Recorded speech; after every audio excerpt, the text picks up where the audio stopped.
Welcome! Today, we're diving into a topic that's both controversial and fascinating: prostitution. We'll explore 10 countries where it's legal and see how their laws actually work.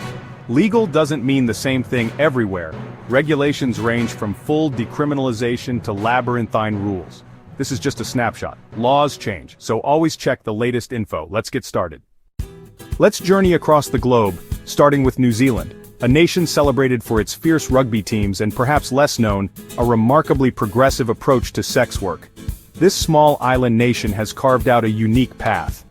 Back in 2003, they enacted the Prostitution Reform Act, a landmark piece of legislation. This act fully decriminalized sex work, shifting the focus towards ensuring the health, safety, and overall well-being of sex workers. It was a bold move, designed to bring the industry out of the shadows. Under this law, sex workers are granted the same rights and protections as any other employee in New Zealand. They have the autonomy to refuse clients without fear of reprisal, the ability to seek legal recourse if their rights are violated, and are fully protected by comprehensive workplace laws, just like any other profession.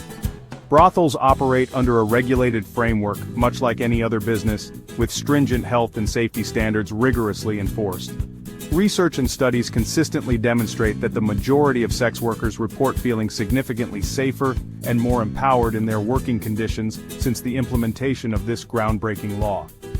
New Zealand's pioneering model serves as a compelling example, proving that treating all individuals with dignity and respect ultimately benefits the entire community. Now let's journey to Germany, a nation with a unique approach to the sex industry. Here, prostitution has been legal since 2002, marking a significant shift in policy.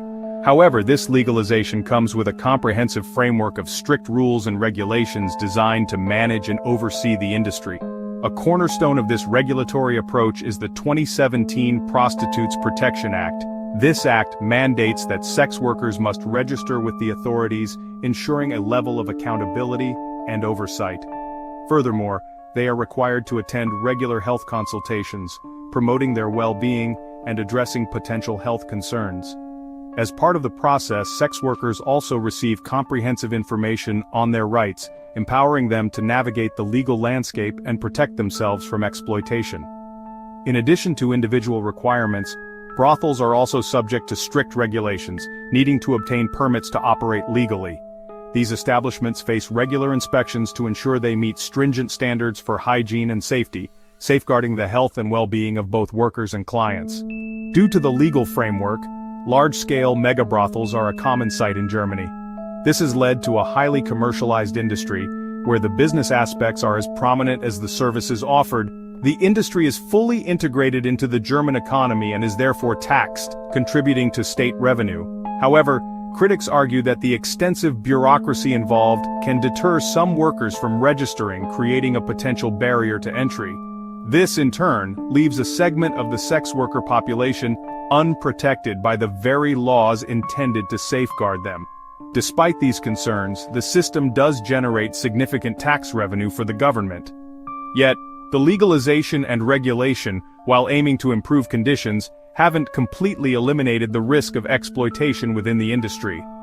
Ultimately, Germany's approach to prostitution serves as both a model of comprehensive regulation, but it also stands as a cautionary tale, highlighting the potential pitfalls of over-control and the unintended consequences of complex legal systems. The Netherlands, a country celebrated for its progressive policies and open society.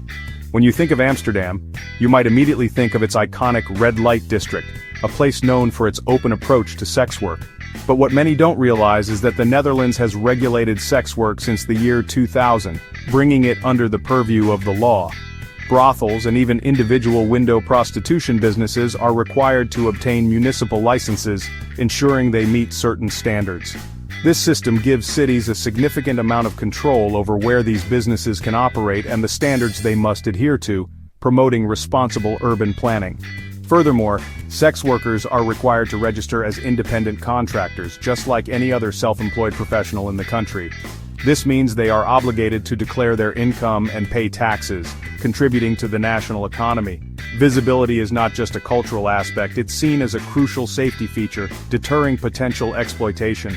The industry operates with constant oversight from both law enforcement through regular police patrols and social workers who provide support and resources.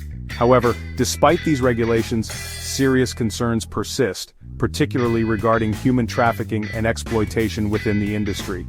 Ongoing efforts to combat these issues and reduce the number of windows available for prostitution have sparked considerable debate within Amsterdam and beyond. Critics of stricter regulations worry that tighter controls and limitations may inadvertently push the industry underground, making it even harder to monitor and regulate, and potentially increasing the risks for sex workers. The Dutch model, therefore, represents a delicate balancing act between tolerance, comprehensive regulation, and the ever-present real-world challenges of ensuring safety and preventing exploitation. Australia's approach is a legal patchwork. Each state has its own rules. Queensland uses strict licensing and regulation, while New South Wales fully decriminalized sex work in 1995. Victoria is following suit, but other states remain restrictive. This creates a confusing landscape where legality changes across borders. The focus ranges from heavy state control to prioritizing workers' rights and public health. Australia is a case study in how different legal theories can coexist, sometimes uncomfortably. Belgium recently decriminalized sex work, moving from a legal gray area to full recognition in 2022. The new law decriminalizes both sex workers and supportive third parties, provided there's no exploitation. Sex work is now treated as legitimate employment with access to social security and legal protections. Workers can unionize, sign contracts, and report abuse without fear. The system is still evolving, but it's a major shift toward empowerment. All eyes are on Belgium as this new model develops. Switzerland has regulated sex work since 1942, treating it as a legitimate service industry. Rules vary by canton but generally require registration, permits, and regular health checks. Zurich's sex boxes, drive-in facilities, move street prostitution into safer, controlled environments. These boxes have panic buttons and security, prioritizing worker safety. Critics call them sterile, but many praise the increased protection. Switzerland's model is all about order, safety, and pragmatic solutions. Austria decriminalized prostitution in 1975, but layers of regulation remain. Sex workers must register with police, undergo frequent health checks, and pay taxes. Brothels are legal but tightly zoned and regulated. The system aims for control and containment, not full normalization. Critics say police registration deters many, especially migrants, pushing them underground. Austria's model reflects an older regulatory style now facing calls for reform. Greece has legal prostitution, but strict rules make compliance nearly impossible. Workers must be over 18, single, STI-free, and registered. Brothels face tough location restrictions. Most sex work happens outside the legal system, leaving workers unprotected. Only a handful of brothels are fully legal, hundreds operate unofficially. The system's impracticality pushes the industry underground. Greece shows that overregulation can undermine the very protections laws intend to provide. Hungary legalized prostitution in 1999, aiming for a balance of rights and control. Sex workers need permits, quarterly health checks, and must pay taxes. Street work is only allowed in designated zones, but few exist, so many operate illegally. Brothels are banned, but up to 2 workers can share a private apartment. The gap between law and practice leaves many unprotected.